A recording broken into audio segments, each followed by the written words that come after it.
What brought the idea of this business to my head was actually hardship. I was going door to door, I feel, and then after placing the order, I'll just keep my fingers crossed. The issue now is that when they carry it, you have to run behind them.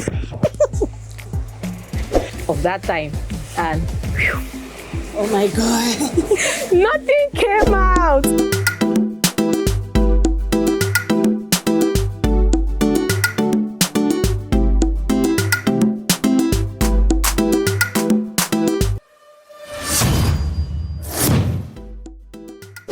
Imagine starting with nothing but a vision and a few samples. No warehouse, no big investors, just gods. Today, I'm sitting down with a woman who turned that vision into a wholesale powerhouse. We are going to be looking at the rookie mistakes she made, the massive wins, and of course the reality of being a woman in a highly dominated male industry and the challenges she faces. Let's get into the world of Nkeng Elizet, aka Mama Fortune. This is Grow with Diana, and this is the blueprint of fashion success. Come with me, let's meet our guest. Good afternoon, Mama Fortune, and thank you so much for this opportunity to share your story to the world. You're welcome. So let's get into the nitty-gritties of the matter. How did you come about this business? Why dresses? Of all the niches in fashion, why did you choose to get into dresses? What brought the idea of this business to my head was actually hardship during my school days. During my days in the university, it was not easy. So I had to just think of something that I can do to have extra income aside what my parents were giving me. I just needed an extra source of income. So what came to my mind as of that time was dresses. Okay. Yeah, so that's how I went into it. All right, so can you describe your very first inventory? How much did it cost you, and how was it like when you received it? My very first inventory was, I think I started with 10,000 francs. Yeah, with that 10,000 francs, I bought goods for 9,000. Okay. Those goods actually were these nightwears, this 3-in-1 nightwears, right? Yeah. Yes, at that time, one was 1,000 francs. So I bought 9 pieces for 9,000. Then I used 1,000 for shipping. And when they arrived, I think they arrived, it was 8 days later. It was actually pre-order. So after 8 days, the 9 pieces arrived and I sold them. It was 1,800 each. So after selling, I had a total of 16,200. I was very happy and I was wowed because I actually sold all the 9 pieces in one day. Wow. I was very happy. So that was just it. It was 10,000 and I started 9 pieces of dresses, of nightwears. 10,000 francs CFA started you with a business that we are now in a big supermarket. Yes, actually it was. So before you actually had your storehouse or before you had your big team, how were you finding your first retail customers? I was going door to door. I feel, do you know these people that walk around with cosmetics and they knock your door? And that's how I was getting my customers. When my goods arrive, I'll go up. I'll start from memos. Yes, I'll go up there. I would go to places where I see people gathered. I go there, I show you, this is what I have, this is the price. Those that were interested will buy. Those that were not interested, they will not buy. Then at the end of each session, I'll collect numbers. I'll just say like, Mom, please, can I have your number? Let me add you to my WhatsApp group. Maybe you did not buy this one today. You might see another thing another day and you like. So that's how I was collecting my contacts door to door, adding up. As in, I was literally walking around to get my customers. Wow. You are into fashion. How do you predict which dresses will trend 6 months before they trend? Actually, I use these apps, Alibaba, Pinterest. I go there. When I see those eye-catching styles or models, I just pick. As in, you do your your guesswork. Maybe it looks nice in your eye. I'll just say, okay, let me try. You can get 20, 30 pieces to try. And if it comes and maybe within a week or two, it is sold out, you know that, okay, this should be a niche. Customers can like this, and then go in for bulk orders. I buy much. So I hear finding reliable manufacturers is actually very difficult. How do you get your suppliers and how do you stick with them? Some suppliers, I bought their contacts. Some I went to the market myself and sourced for them. But I can say the best option, the best way of getting my suppliers was actually going to the market to see where they are, see what they do, check their quality and all that before considering them as my suppliers. Those other ones that I bought online contacts, they did not really work for me. So I worked more with those that I went and met them in persons. Okay. So you are advising that it's better to go in person and source for your suppliers rather than just buy from people and you don't know the people and you just trust them with your money. Yes. So we know that also as a woman it's kind of challenging to handle the business. You know, women, sometimes you're on your period, other times, you know, you're pregnant. So how do you manage? They say consistency is king in business. How do you manage consistency as a woman going to your suppliers, and we know you're traveling from one country to the next? How do you manage it as a woman? Once in a while I do travel. But if I should travel, I would make sure that within that, before traveling, I've had enough money to buy enough goods that will carry me for a very long time. As in, if I should have the opportunity to travel, I make sure that I'm not going to joke in the market. I'm going to buy massively, and after buying, I'll make sure I collect as many reliable contacts as possible. Those suppliers that can actually do a bill, those ones you can trust. You can trust their quality, you trust their time for deliveries, they will not delay and all the like. Those type of contacts I try to gather as much as possible when I finally travel, because I don't travel frequently. Because you have a home to take care of, maybe school, the business, so you cannot be traveling all the time. But the least time I travel, I make sure that I use the opportunity perfectly. And then for the times I don't travel, normally I'll place order. And then after placing the order, I'll just keep my fingers crossed, hoping that they don't disappoint me. Although sometimes they'll disappoint, sometimes it will be good, but that's just how I manage. So was there a specific moment or a specific order that made you say, okay, this business is becoming massive, so let me grow it? Not really.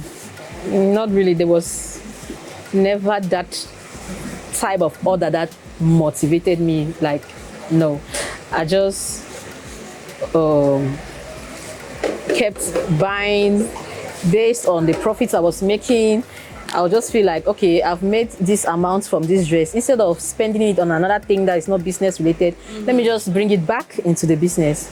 So I did not really expand that way because of a particular order or a particular customer that was buying bulk or something.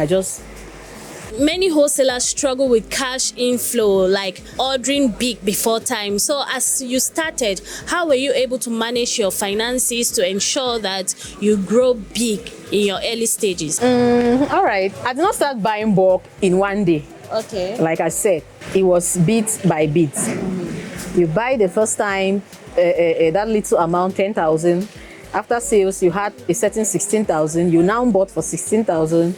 After sales, it kept going like that, big, like just like that, and then we got here. So, as a woman managing in a male-dominated field, what's that challenge you face regularly that many people don't know about?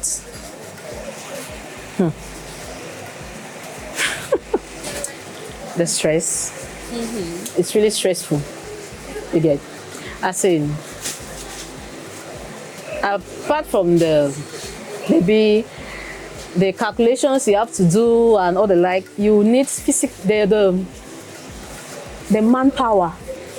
Like often, maybe when you go to the market, you buy your goods, you have to carry it left, right. That stress, hey, it's really challenging. It's really, really, really, I don't know. But so how do you surmount when you face those challenges? Like you're in the market, you have bought a huge bulk and you have to transport it. How do you survive? You have to look for maybe these boys that carry loads in the market, and you pay them. The issue now is that when they carry it, you have to run behind them. You have to run behind them now. Will you just say carry my bag and then they are going and you have to run behind them? I'm just picturing a scene like as we are here right now in my 17. It's a very busy atmosphere. My 17 Boya is actually a park. It's the entryway to the Boya Southwest region. And usually when you're arriving from another town, you see these boys around. They want to help you with your bag. So I'm just picturing the scene. Yeah. You don't want somebody to carry your bag and go somewhere that you don't know. You have to run. I can just picture you in the market running behind your bags. You run behind your bags. Hey, you run behind your bags and see that they drop it where it's supposed to. Okay. So with the knowledge you have now, if you have to start all over tomorrow and you have a capital of 300,000 francs, what would be the first thing you would do differently? 300,000. Yes. I want to start business. Yes. I don't have a shop. You don't have a shop. Hey. I don't have a shop. Remember, you started with 10,000 francs. Okay, fine. Okay, now, so if I should be giving 300,000. Yeah. I don't have a shop. I don't have customers. No WhatsApp group. Nothing. I just want to start a business with 300,000. What I will go in for? I'll go for hair. I'll go into hair. Okay. Why? Because the times I tried hair, I saw profits in hair. There was profits in hair business as of when I did it. Because dresses is not the only thing I've done. No. Okay. I started with nightwears, added up with hairs, went into perfumes before landing on clothes. You get. So if not that, like I said, I love clothes. Like I love doing cloth business. If I should just get up one day if I'm feeling sick and you say, Fortune, please rush to your shop and count this dress, I will go, not minding that I'm sick. Just because I love anything that has to do with dresses. So, but if you should say go for what gets you the money, what you actually saw money, is hair. Wow. So if I should be having just that 300,000, and I should be asked to pick a niche that give me fast turnover, I'll go for hair. Wow. So before we conclude, tell me about a shipment that was a big disaster. What did it teach you and how did you surmount it? That was in January 2023.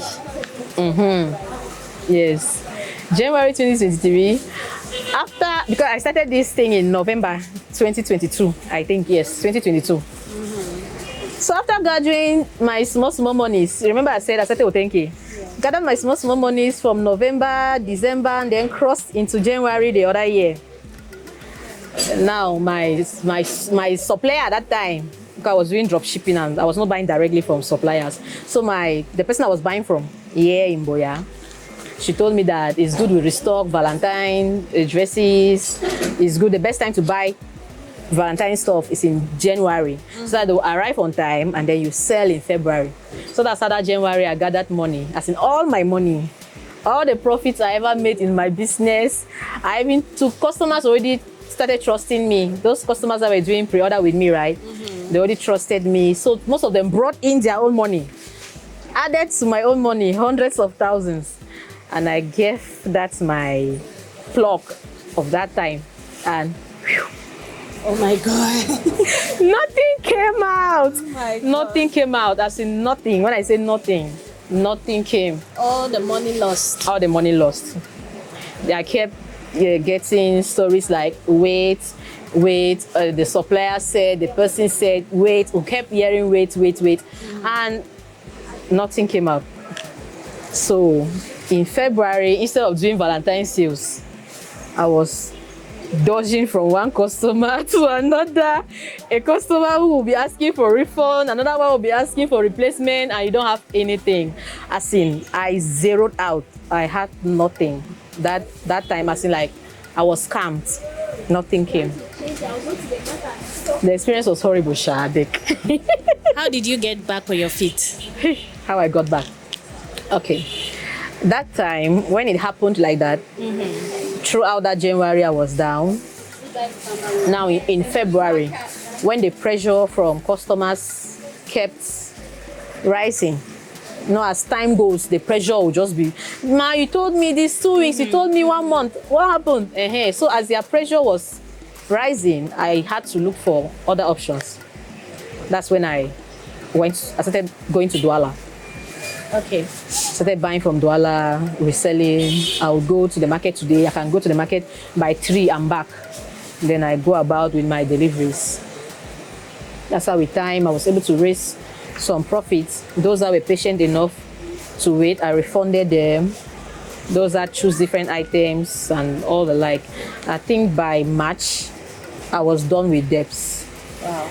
I was done with debts, and I realized I still had some extra money.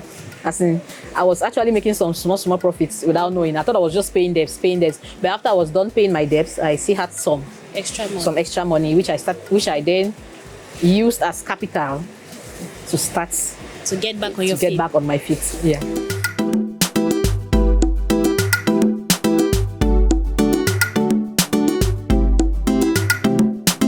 So with all the challenges you had to go through and the experience you've had in this business, what advice and encouragement will you be giving young persons watching out there and willing to dive into business like you? Okay, what I would have to tell young persons, especially young ladies, I would tell you that you should not give up. No matter how many times you fail, keep trying. Just keep trying, don't give up. And that business idea that you have, maybe you're thinking that your capital is small, or you don't have the customer base, or whatever is trying to discourage you, don't listen to it. Go in for that idea that you have in your mind and be consistent. Consistency is a key. Don't give up. That's what I think. Thank you so much, Mama Fortune, for sharing your story with us and for sharing your story with the world. I believe someone out there has been encouraged. Thank you. So if you're sitting there and wondering with that business idea of yours, if you can start or not, let Mama Fortune's story be a sign for you to go out there and start your business. Let me know in the comment section what piece of advice caught you the most in this interview. And if you did like this edition, why not hit the like button and also subscribe so that you'll be aware when we bring to you our next important guest to share with us their journey to success. I have been Diana Neba, and this has been Grow with Diana. Thank you for watching. Ciao.